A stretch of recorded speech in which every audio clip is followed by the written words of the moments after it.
Welcome to the Braver Angels podcast, a new way of talking politics. I'm your host, Ciaran O'Connor.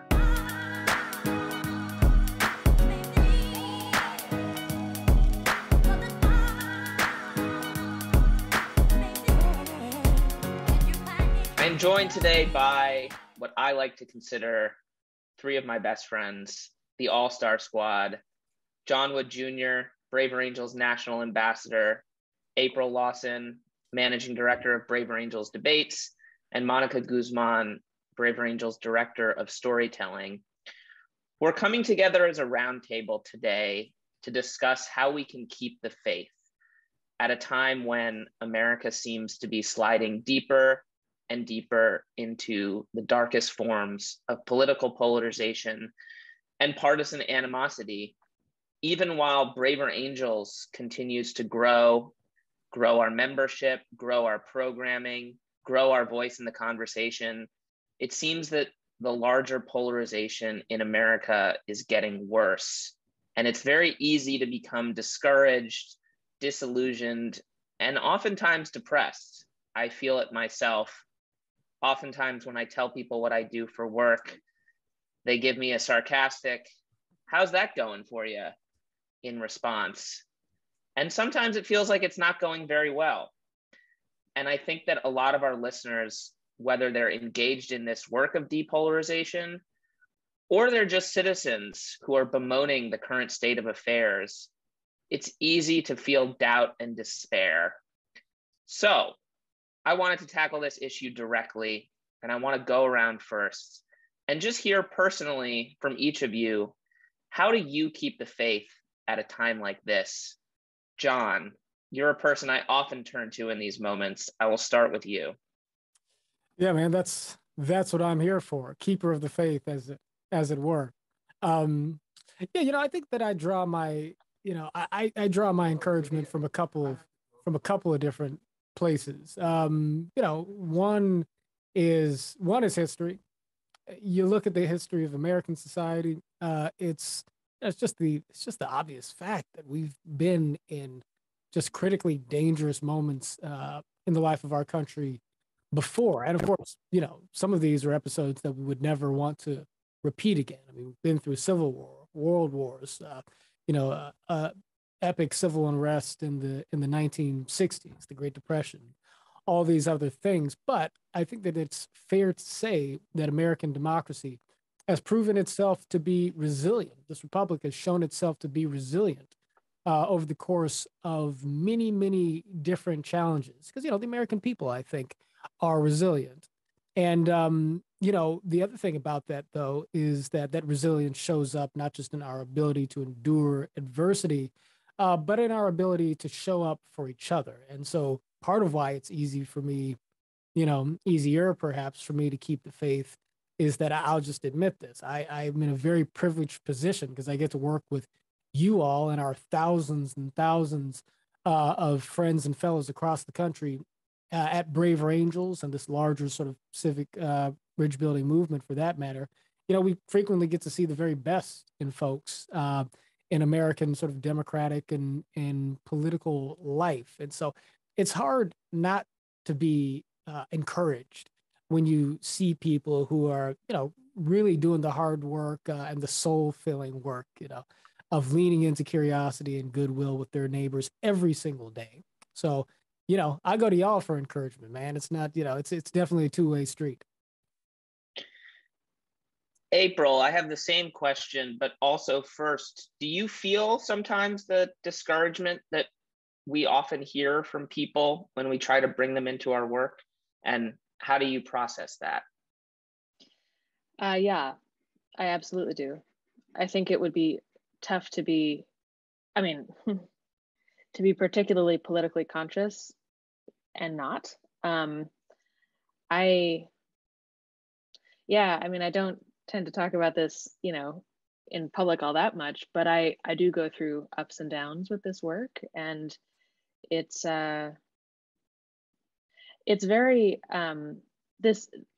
I feel like you cannot be in this field without it being personal. and it's personal sometimes, even in ways that you don't expect, like that one nasty thing somebody said on Twitter to somebody else.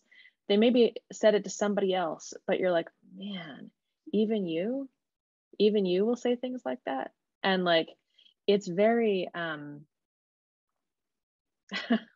yeah, no, I definitely feel the despair from time to time, or the long, slow grind that this seems to be. And yeah, it can feel like you're, Sisyphus down there pushing that boulder up the hill, and there it goes again. And then you push it back up the hill, and there it goes.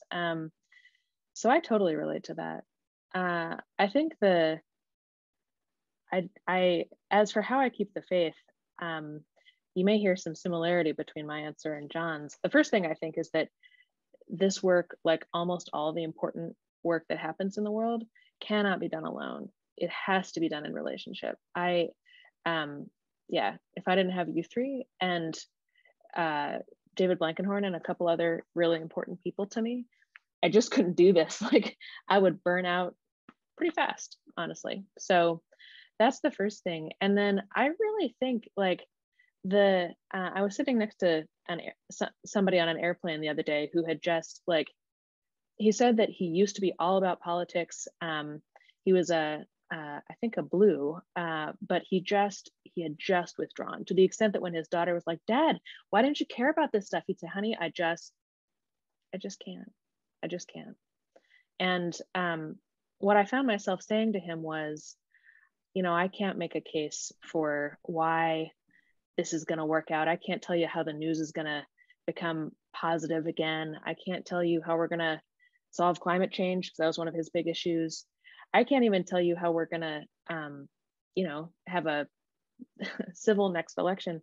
But what I can tell you is that I travel all over the country and I meet with these people, and there are so many of them who just, man, they are not giving up. And there really is something in their faces. There's a light where, like, they want something better, and they believe that it can be better, and they want to make it better for the whole country, starting with their community and their block. And like, I just I feel like this is the privilege that we have, John. You're right, but it's actually really powerful. It's the thing that first attracted me to Braver Angels back when I was a reporter in was reporting with the New York Times and covering Braver Angels. Is just, there's something about seeing all these people. It's like wandering around in the country, seeing an army that's dispersed to create, to stand against the entropy that it feels like we're in the middle of, and to say, no, we will not let this fall apart. And so that's the biggest thing for me. I also think breaks from the news are healthy. And then the other thing I'll throw in there is actually two more things. One is I don't stop working, which is to say, when it's very easy, like, if you can just keep your hands moving, I feel like that helps a lot. And then the other is prayer. I feel bad for people who, or like it, I guess I would just encourage anybody who believes in anything, even if you think that, like, you don't know, maybe it's a flying spaghetti monster up there, believing, as I think we all sometimes at least do, that there is something up there that can help us, that can take some of this burden, and that we can say, help, like, I'm doing the best I can, but I need some help here. That helps me too.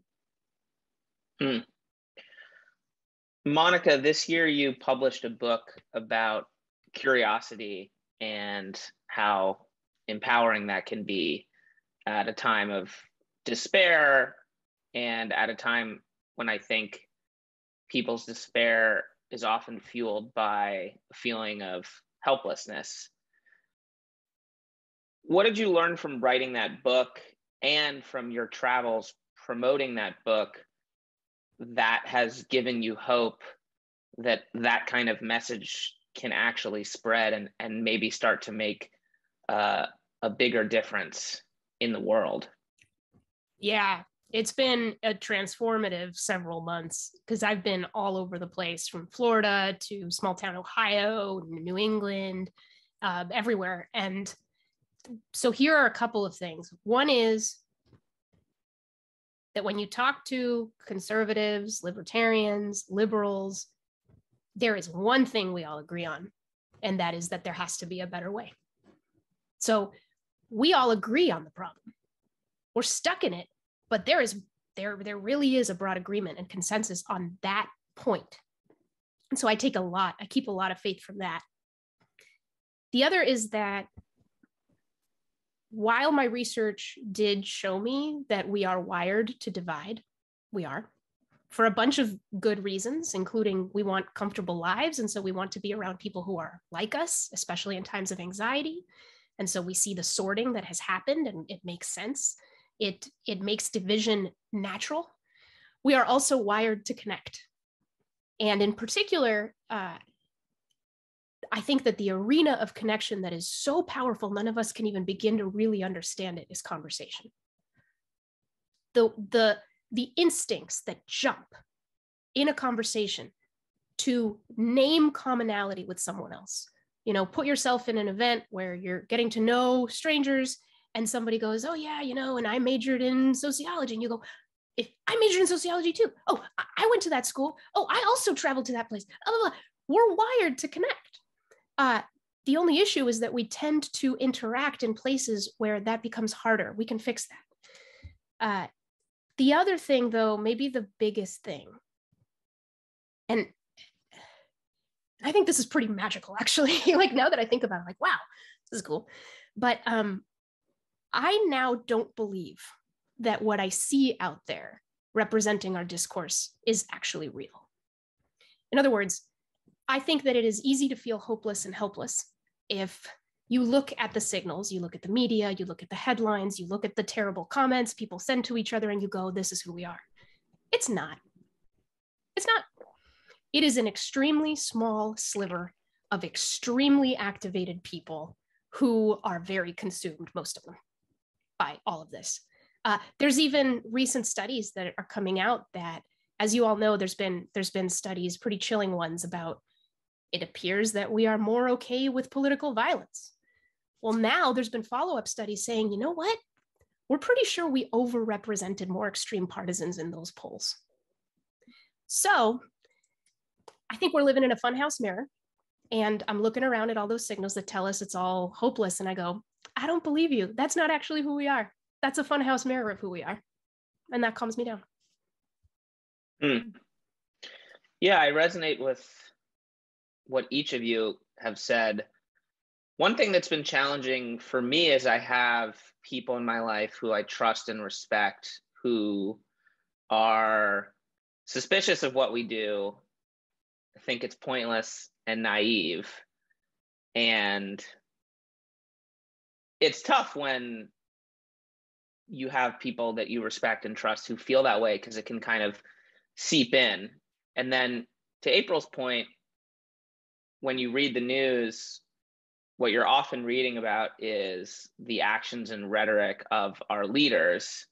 And while I agree that most ordinary folks are not represented well by the temperamental extreme, as Manu Meal likes to call them, that are dominating the discourse, I do think that such a significant percentage of our leaders have adopted that sort of culture. And I really do think that it is seeping down into how a lot of people think about politics and think about each other. And I see people in my own life who have been radicalized in some ways over the past 4 years, and understandably so. And I think that a big part of despair comes from a feeling of helplessness, which creates a vacuum. And into that vacuum, all one can really focus on is kind of the obstacles. And I think the Sisyphean analogy is a good one. But at the same time, to extend that metaphor, the work we do is sort of about shouldering that load to try to protect what's below. And so I think that trying to, as April said, keep your hands moving is important to work in relationship. And as John said as well, to look to history. At the same time, I am pretty worried that things are continuing to get worse. And that is a difficult feeling. Yeah, go ahead. I was going to say, so how do you keep the faith? How do I keep the faith? Generally is by talking to the people with whom I'm in this work, who I feel like are oftentimes sort of have stronger faith than I do. And I feel like it kind of rubs off on me, and then I can then in turn share it with people in my own network, because I feel like each of us is kind of playing that role in our own life and our own networks to a certain extent. And it's sort of like the idea of like, a ripple of hope. If you drop a stone in a pond, it creates ripples that slowly ripple out, and those in turn, if they meet another object, can create more ripples. So it is a nice idea. The problem is sometimes, just to keep torturing this metaphor, it's like the polarizing things that happen are not like pebbles, they're like boulders that just sort of wash everyone away. And I think the scale of the challenge that we are working to solve is so immense as to be sort of all consuming. And I think if you focus on that, that takes you away from what any one individual can do in their life in the time we have. And so I think keeping perspective is important. And while reading the news and having a big global perspective is useful, it can also be debilitating. And I think sometimes it's important to sort of focus more on the local in terms of what you can do with the people in your life. And I think that I oftentimes will take comfort in. Mm-hmm. That being said, the last month particularly, I think, has been a very trying time for people who are inclined to support the mission of depolarization, but still have strong values about what kind of nation we should be and what kind of community we should be and how we should respect people's rights with issues that come to life and death. Unsurprisingly, I'm probably thinking here about abortion and guns, given the recent Supreme Court decisions. So I think, given that I bet a lot of our listeners are thinking about that, would be curious to dive into those, maybe starting with Roe v. Wade, and this time I'll go the opposite direction around the circle. So Monica, I'll start with you. You joined April and Sage and Alma a few months ago to do a really powerful podcast about abortion and the divide that exists.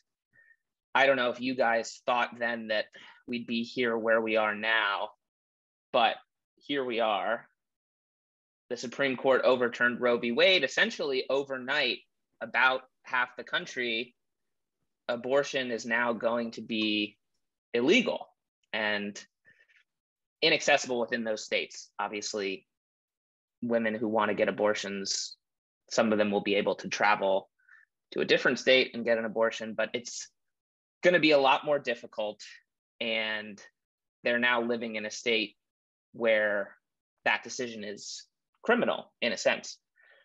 So, Monica, when you heard the decision and you heard how people in your network in Seattle, in Blue Seattle, were reacting, what was that like for you? And what was the next week like for you as you thought about our role in helping people navigate the issue of abortion and reproductive rights? Yeah, that week was a very interesting one for me because I'm a journalist here in Seattle. I host a monthly interview show on the local PBS station, and I got to do a live interview with our state attorney general, Bob Ferguson, with the CEO of Planned Parenthood in a 6-state region, and with a state senator who's been working on abortion, sort of protections, right? Because we're a blue state. It was a very challenging week for me not because of my feelings about abortion, but because it is so divided that it was difficult for me to articulate, even to the producers of that show, to anyone in Washington, that this is a more nuanced issue than we're painting it out to be. From the left, this is an issue about rights, right? This is an issue about choice. This is an issue about something becoming criminal that should be legal. But what I did the day that Roe actually got overturned is I called my mother. I always call my mother when things happen on abortion. And the first thing she said, I knew what her sentiment was going to be. She said, okay, great. Now the fight goes to the states. And she's coming from the pro-life side. My mother was a pro-life activist when I was in high school. She started the sort of March for Life trip from my high school in New Hampshire down to DC every year. She cares deeply about this. She was a counselor in an abortion counseling clinic for many years.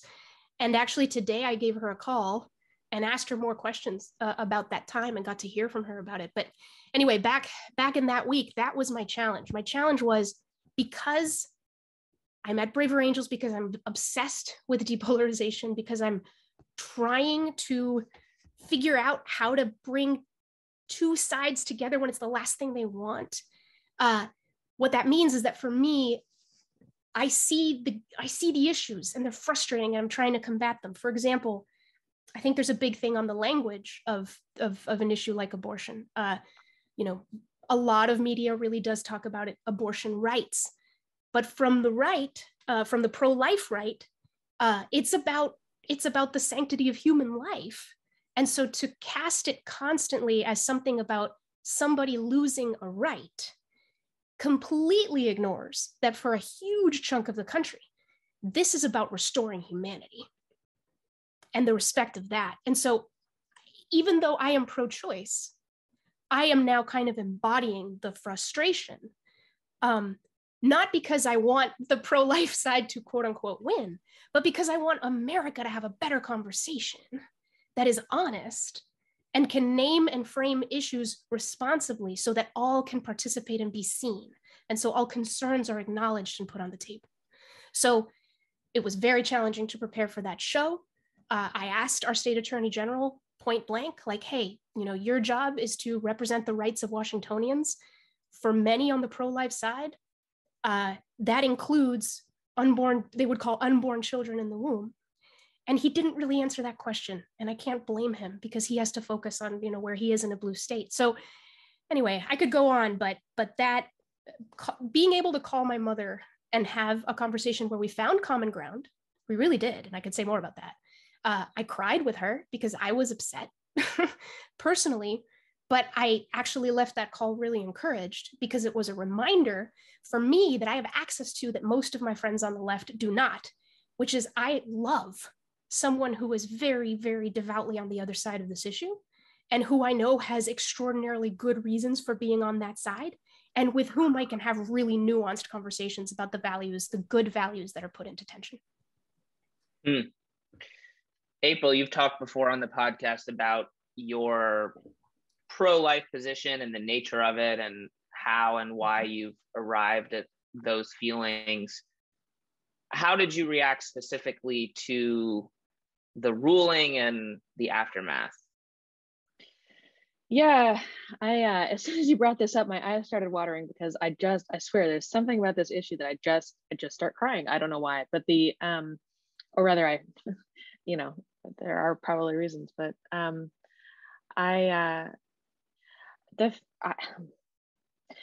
for me, the big moment was the leak more than it was the actual ruling. And I remember it really clearly. And what I remember feeling was something like unsettled, disturbed. I didn't feel good. I am pro-life. I do think that I think that unborn children are people, and I just can't, like, I just believe that. And I think that I don't mean to malign anybody on the left, but I think that if we were to look at it without all these other things going on, I think most people would come to that conclusion too. But people hate it when I say that, so I know. But anyway, I think it's a person. But as I have said, I also this issue is just, it's a tragic one, because I also am, as I've said, have spent a lot of years working on a sexual assault hotline, and I know for a fact that, like, there are lots of young women every year who become pregnant in circumstances that are really bad for them, and like where they had no choice in the matter, and they are, and this hurts them. And that's who I was thinking about that day, because there are, see, here I go. Whew, because there are people under 18, right, who get in that kind of situation. There are people, I mean, people of every age, women, but the problem is that even if a state puts on the books, abortion is illegal except in cases of, rape or life of the mother. Rape is very, very hard to prove, and you'd have to prove it really fast, and our courts of law don't move fast.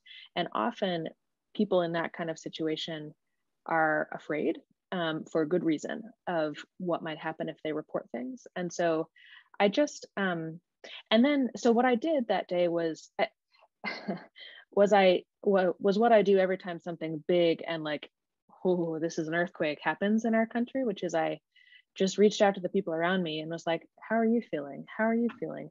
Both as a, like, the benevolent part of that is a sort of checking in, like, are you okay? But there's also a, like, I'm kind of disoriented. Where are you? And so I think I pinged some of you on this call, but I also just, like, I asked my husband, I asked the friend I had dinner with that night, I asked the intern that I was talking to on the phone about, intern things, and just like, where are you? Because I knew that it was one of those things that would land in our gut in a really big way. And people were in a lot of places. And what I think now is that, so I am in favor of this decision. I think it's better jurisprudence. I think again, I think that if there weren't all this other stuff complicating it, it would be pretty hard to argue that there's a right to privacy in the Constitution. I just don't think it's there. And I think these decisions belong in the courts. And I think that it's good that we don't sanction what amounts to, forgive me for this word, but what does amount, from what I can see, to murder. But I also know that for women in this country, this is going to be, there's a lot more pain coming because of this. And that's just for the people involved in the actual issue. Then we get to what is true about polarization, right? About the fact that I have been thinking a lot about grief, because I kind of think that, so a friend of mine texted and said, I'm a red and I've been encouraging all my red friends to be gracious in victory, but man, I'm having trouble. Because this friend said, of the horrible things that blues are saying about what reds want. And it seems to be that blues think that reds just need to admit that they're monsters and that they don't care about this group or that group. And I'm having a real hard time not hitting back. And what I think my best guess as to what's been going on is that when people get hit, which I think the left feels, particularly women, but not only. Especially with the potential ramifications for gay rights and all of that. I think that people feel people who have been defeated and who are feeling grief are not pretty. They are not gracious. they often act in ugly ways. And that's when it's most important for those of us on the side who like didn't just get hit real hard to offer grace anyway. And so I've been thinking about the fact that I think you can choose between grief and anger often, and that it's tempting to choose anger because it makes you feel powerful, but that grief is actually usually what's underneath there.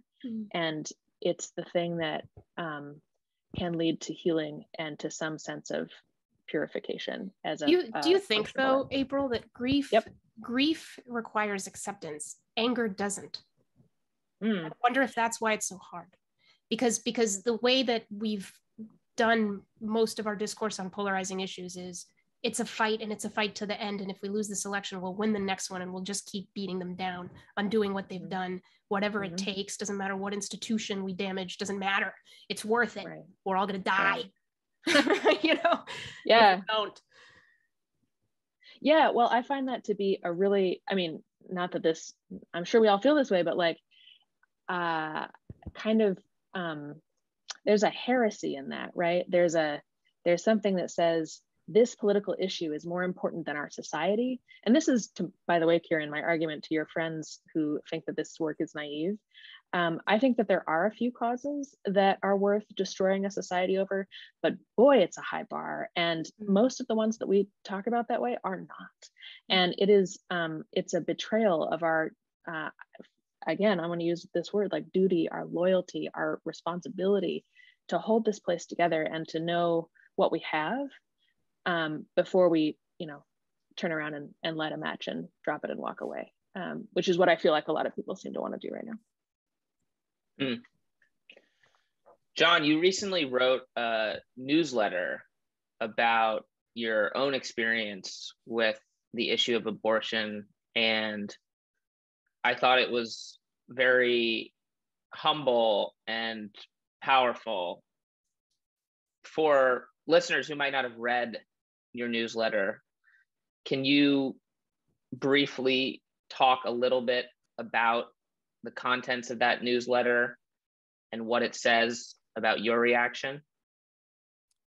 Yeah, definitely. I wrote a very personal newsletter about my own sort of, history with abortion. When I was, when I was still a teenager, I got involved in a relationship, and I was very inexperienced. We both were, and that resulted in a pregnancy. And when she told me that she was pregnant, she followed that by very adamantly saying that she was going to keep her baby, and I wasn't trying to talk her out of it. That felt like the right thing to do, but I also, at that age, I was still in high school, and I was an immature kid, even for my age. I had never had a job at that time. I was not, I was a thoroughly mediocre student. I mean, I was somebody who at the time was sort of, going nowhere fast. And I stayed up sort of all that night, just, just, I guess, heartbroken and ashamed, because I thought that, sort of one moment of irresponsibility had maybe dashed, my prospects for actually making something of my future. That, not even being a legal adult yet, that I had, made a decision or done something that was going to ensure that I was never going to sort of, accomplish the things that my parents and grandparents and other people who saw unrealized potential in me thought I might be able to do. And I was beyond that, I was just deeply cognizant of the fact that I did not, I was nowhere in the universe of sort of ready for this responsibility. I couldn't, take care of myself, really. I never had. And so, the idea of taking care of a child was just it was just awesomely intimidating. But and so I stayed up all night, sort of in a cold sweat. I cried. I thought about the reaction that relatives and people who knew me would have. But then over the course of that night, I I also considered other things, and the big thing I thought about was the fact that but at the end of the day, like I am going to love this child. We are going to love this baby, and I it sort of encouraged myself and told myself that as much as I'd been kind of a screw up up until that point, that this was an opportunity for me to grow up, and I was going to need to grow up on a dime, but that maybe I could do it. Maybe I was capable of that, and that I was going to love this baby, more than anything, and that we would make it work, and through the struggle and the sacrifice, we would make sure that this child grew up to enjoy a life of love. I went through that whole arc, not falling asleep, and but coming to a place of sort of resolution within myself. And then when the sun rose, the phone rang, and she was on the she was on the line, and I picked it up, and she informed me that she had spoken to her mother, and that they had decided not to have the baby. And I was like, oh. And I asked her, I said, do you want me to? She said, we're going to get it taken care of. And I said, do you want me to go with you? And she said, no, that's fine. And she hung up the phone, and it was this really sort of odd feeling of both sort of intense relief, but also sort of a deep kind of internal unrest or uncertainty. And I guess so. In the newsletter, I wrote about that, and I sort of wrote about the different lessons that could be taken in each direction from my own experience, because I don't know that my sort of situation, you know, is a definitive argument for a pro-choice stance or a pro-life stance. You can look at it sort of a couple of different ways, and I felt it sort of both ways. I mean, on the one hand, I have lived a life where I really do feel like somebody who's been blessed to experience a real version of the American dream. I mean, I'm married to a woman I love, raising a beautiful family, traveling the country, doing meaningful work with you all. And I'm not sure that, you know, those things, those things would not have happened in the way that they did if we had made the decision to to go through with that pregnancy. On the other hand, her the decision not to sort of replaced this sort of sense of like, oh no, my future is dashed, with us, this sort of lament over the future that could have been. It sort of restored the future that could have been at the expense of introducing sort of laments over what might have been if we had gone a different direction. Because it's also possible that I would have grown up sooner. It's possible that we would have come together and brought a new life into the world in a way that would have been rich and beautiful. And if we had brought that child into the world, we never, I think, would have regretted it. It's just almost impossible for me to imagine regretting a baby once the baby is there, you know? Uh, and so, part of me looks back and wonders and thinks about, what, how beautiful that might have been. And so, I felt this uh, both ways, and I hadn't really revisited some of those memories, but for quite a while. But the situation with Roe versus Wade, and the verdict in the courts, it sort of ripped the Band-Aid off of some of this.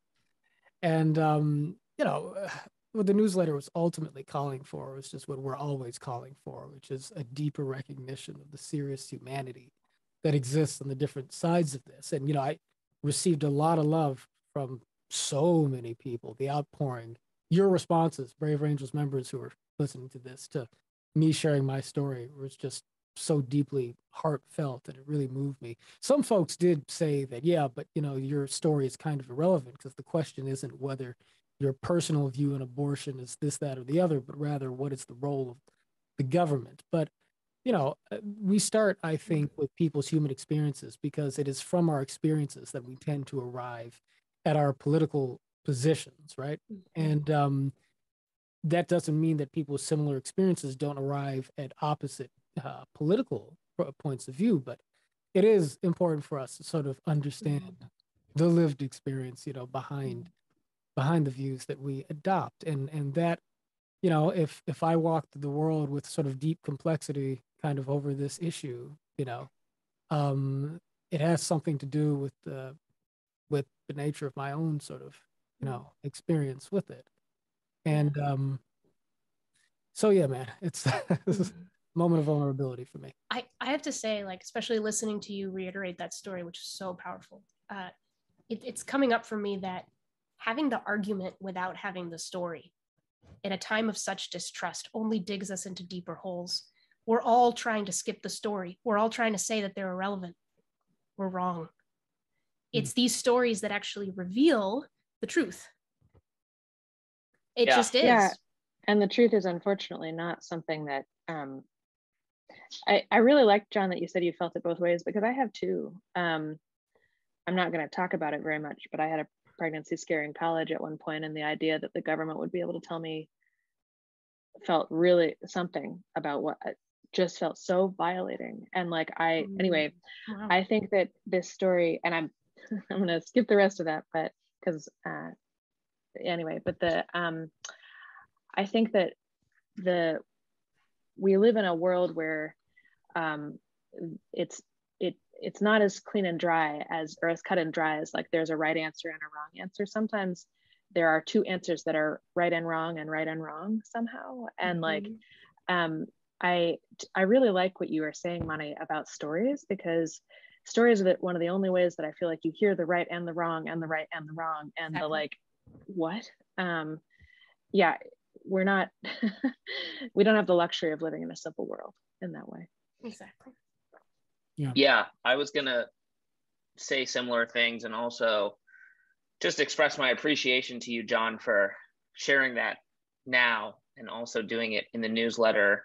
I think it's brave, and I also think it's very effective because being open and vulnerable, we're humans. People receive that and they respond in kind. Mm-hmm. And to be able to, hold both sides and give them dignity in a personal way is very powerful, because people on each side of the issue were able to see themselves in your story and identify with it, but then through that identification, then see the other side. Mm-hmm. And I think that is really powerful, and just a reminder that, at the end of the day, I think one of the best ways to help people consider a broader perspective is to speak from your own experience. Yeah. I can say, in terms of my, I'm really curious. Yeah. Well, in terms of my own, my reaction to the ruling was anger and sadness, because I think I line up with what we've, I think, all been sort of homing in on some ways, which I think it is a very, complicated issue with sort of right and wrong in some ways expressed by people across the spectrum. But I had a sense that majority of people favor some abortion restrictions, but don't favor an outright ban.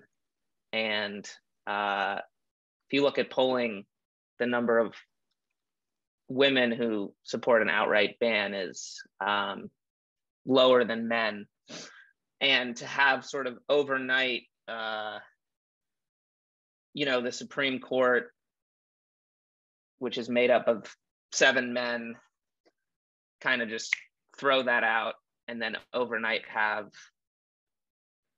20 state legislatures, all of which are overwhelmingly comprised of men, put in place these trigger laws. It just felt sort of demeaning, and I think like dehumanizing to a lot. I'd say the majority of women in America. And that's not to say that there obviously aren't, tens of millions of women who are passionately pro-life. And I also understand, arguments about jurisprudence. I mean, I think that the sort of Roe v. Wade right to privacy logic is shaky in terms of trying to sort of come up with this right to privacy. But I think that argument sort of,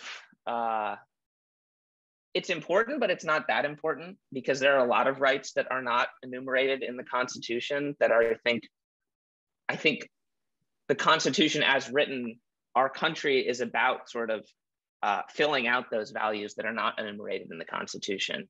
And when we passed the 14th Amendment, equal protection, liberty for all, from that we got laws saying that states can't ban interracial marriage.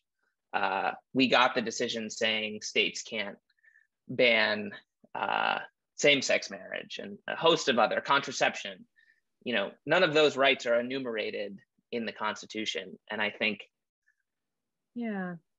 sometimes taking sort of the originalist approach is kind of galling to me again, because it the Constitution was produced at a time when women were not considered, equal citizens, human beings who had any sort of say in coming up with that. So, and then I don't want to go too far in the Supreme Court, but then sort of like the day before, there was kind of the opposite argument put forward on guns, which was then, not putting things back to the states, saying that, actually the states are not allowed to require concealed carry permits. Even though, anyway, we could get more into the I was going to actual, say, given all of that, right, we're talking about coming at this from different places. But if it's about keeping the faith, we know, and we've outlined a little bit of our own examples of just how far apart the country is on this. I do wonder, with something like abortion and guns, does keeping the faith mean, what does that even mean, right? We know that we're going to be getting into pretty tricky territory. I mean, politically on abortion, the parties are just digging their trenches further, right? And they're going to be in a big fight. On guns, there's obviously a lot of anger and a lot of trenching as well. What does all that mean for our work and for how we keep the faith in our work? I struggle with that. I struggle with trying to export my optimism and articulating my optimism, because I have lots of it, to a public that is almost myopically concerned with the fight. And I'm trying to figure out the reframe to at least help them see it a little bit more the way I see it, which is, there's an opportunity here. There's an opportunity for storytelling. There's an opportunity for us to be real with each other. There's an opportunity to contend with tough issues and to do it better. There's an opportunity, coping mechanisms on how, when it all feels heavy, I stay the heck off social media.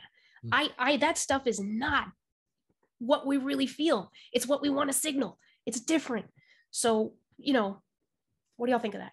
Yeah, right. Yeah, I mean, I would like to believe that this is an issue where, if you just look at it in terms of certain versions of a pro-life or a pro-choice position being zero sum, there's very little room for compromise. But, I think that in reality, there's there ought to be a lot of room for pro-life people who have just won a major legal victory in the courts to be able to put their money where their mouths are in terms of whether it's supporting policies or doing work on the ground, helping people who are in a position of bringing children into the world that they don't have the means to care for and so forth, or who otherwise feel like because of the circumstances of their life, this isn't a decision that they can make, that we can support each other in the context of the communities that we share to be able to sort of, and again, particularly for pro-life people, sort of, show that you're better than the stereotypes that attach themselves to you as people who only care about life when it's in the womb, but don't care about people when they're on the other side of the womb, right? And that for pro-choice folks, that, part of what this perhaps, could reinforce is just this understanding of the fact that, it's you can have the court, you can have the Congress, but ultimately the balance of power swings, and there's always a need for us to be able to sort of engage in moral persuasion, that you always have to be winning hearts and minds to make any social shift something that can be sort of durable, right? And so, this is a time for storytelling, and stories can challenge us in tough and in bitter ways.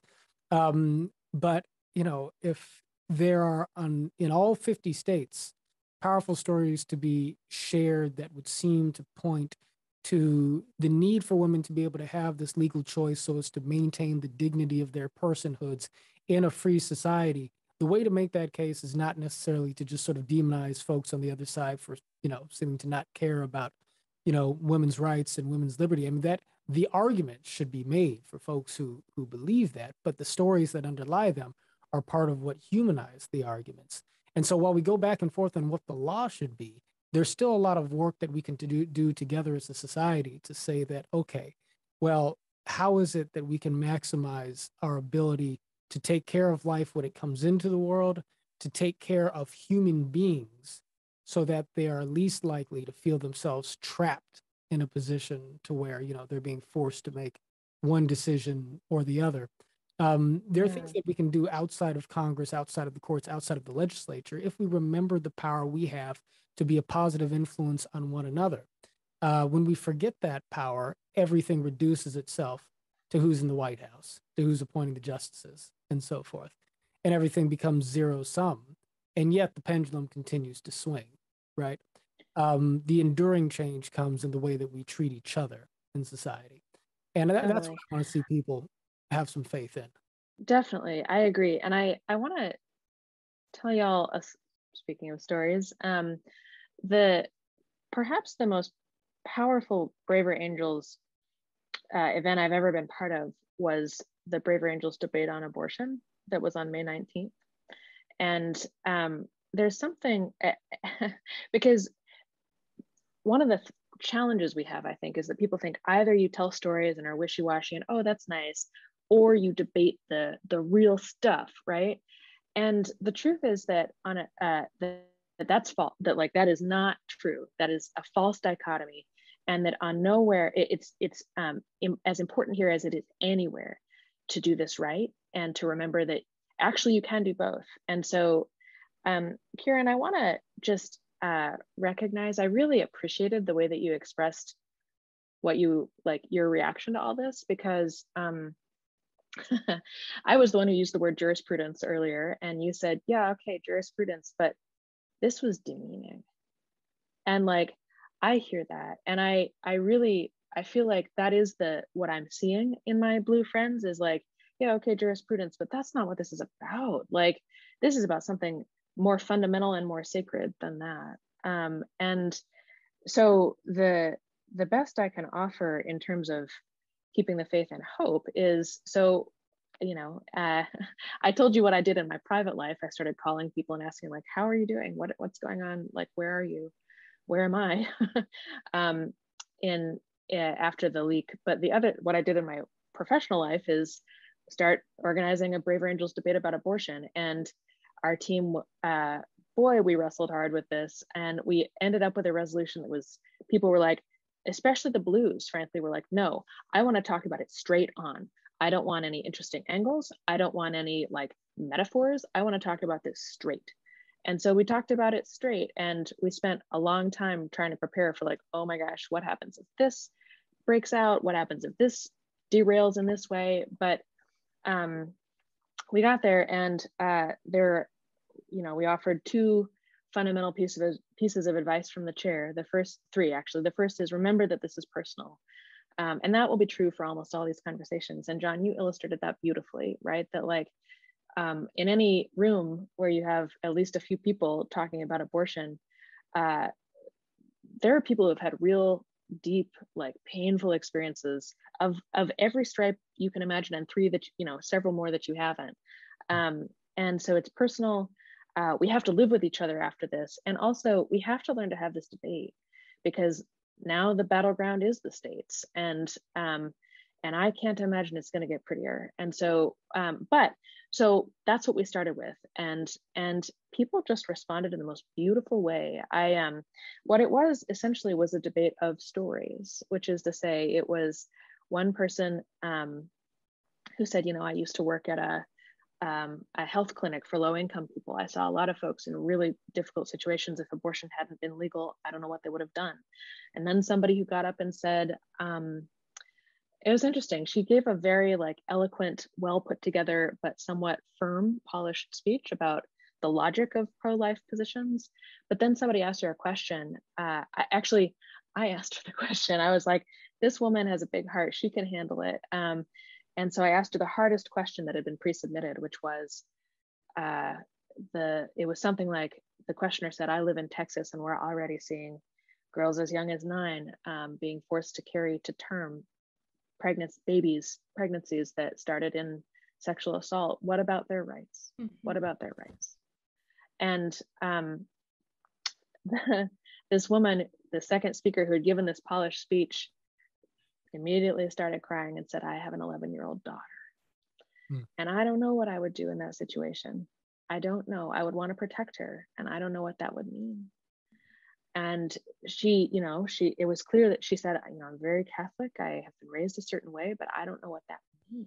And what happened was that the room changed. There was this amazing thing that happened. All of a sudden, we started getting chats from lots of people who wanted to share their story.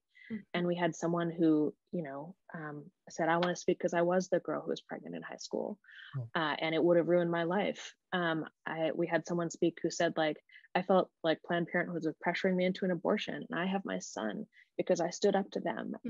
We had somebody who said, like, my mother almost aborted me twice, and sometimes I wish she'd succeeded. And like, it just, it felt spiritual by the end. And it also, what impressed me was just how much these women wanted to speak. Like, it was really clear that as soon as there was the space, there was the desire. And so I think that we can have this conversation. We don't have to flinch from the quote real stuff, the hard issues. We can do both at once. We just need to approach it with the reverence and humility that it needs. So, yeah, go ahead. Sorry. I just want to say that, I'm feeling like anger and agitation the way that I do sometimes around these things. When you said, as soon as there was the space, then there was the desire, I'm thinking, we owe each other the space. Yes. Why are we wasting all of our energy? Yeah. Like, gosh, it's like we're doing great work. We're doing great intellectual work. And we're doing great argumentative work. But again, it's like none of that matters if we don't create spaces like this. We're not doing it for each other in our daily lives. We're doing it less and less because of the fraying of the social fabric and the sorting that we're doing. So we have to compensate, right? So yeah, what you did, and I watched that debate, and I remember that moment with the woman and the 11-year-old, and like, I saw that change. And that's exactly what it was. It was a debate of stories where we were getting to truth, not by sharing opinions primarily, but basically by saying they were sharing opinions, but it was basically by each person saying, being able to, once they were up, everyone was able to see it from their perspective. That's such a gift. You look at media most of the time, that's usually not possible with the tools and the spaces that we have. We don't even allow that. What we want to do is just judge it quickly before we even give ourselves the chance to listen or try to see it from that perspective. We've given up on each other's ability to do that. And we owe each other these spaces. I totally agree. And I have one more small comment, which is just, Ciaran, maybe it's because you're being a hosty and all that, but you're being a little quiet. And I just wanted to say that what I would say to you regarding keeping the faith is kind of like, just keep going. Just stay with us. Don't give up on us, kind of. Like, it's almost as simple as, I couldn't agree more with you, Moni, about the public space, but in private with the people I know who feel real hurt by this and who feel like there's demeaning that's happening that's getting just, people are trampling on it, right? I almost want to say, and this is what I would maybe advise, I don't know, for other folks, is just see if you can keep the faith in the people that you know, because that's where this matters the most. And so, Ciaran, I would just say, I don't know if I'm reading you right or whatever. Like I said, I know you're host, so maybe you're just stepping back a little, but we're still in it with you, and we will still be faithful to you. And so I just hope that you can trust that in the middle of something that feels like it is really, really ugly. I appreciate that. And I think that's also good advice for anyone listening to the podcast, to try to keep trusting the people in their own lives who have different political opinions, because, there's obviously that temptation to want to push people away when you feel vulnerable and you feel like the people in power who derive their power from people who have different opinions are harming you. I think you have to remember that these people love you. And exactly, it's easy to, morph people into things that are not based on who's in power and the decisions they're making. Because the amount of people who actually have power to make the decisions about what the state can and can't do is so small compared to the 350 million people who live in the United States. And when people spend so much time focusing on that small number of people, I think it becomes very distorting. And I think it's important to just, again, come back to the individual and local level, and come back to stories. It's tempting to find safety in abstraction, but there's oftentimes more meaning in the concrete. Indeed. Very well said. All right, well, let's keep on keeping on, y'all. Keep the faith. Yes, and I would say, on that note, I think that is a good note to end. And I would also just say again to our listeners that this is a conversation, a public conversation, and we want to hear what you all think. How have the last 2 weeks, 4 weeks, 6 months, 2 years been for you all when it comes to this work, when it comes to keeping the faith, keeping your sanity, and how do you do it? What are the techniques that work with you? And maybe based on the responses we receive at the beginning of our next podcast, we can call out a couple, because we are by no means experts on this topic. This is something that every human being struggles with every day, whether they're aware of it or not. So please reach out to us at media@braverangels.org, and we will see you soon.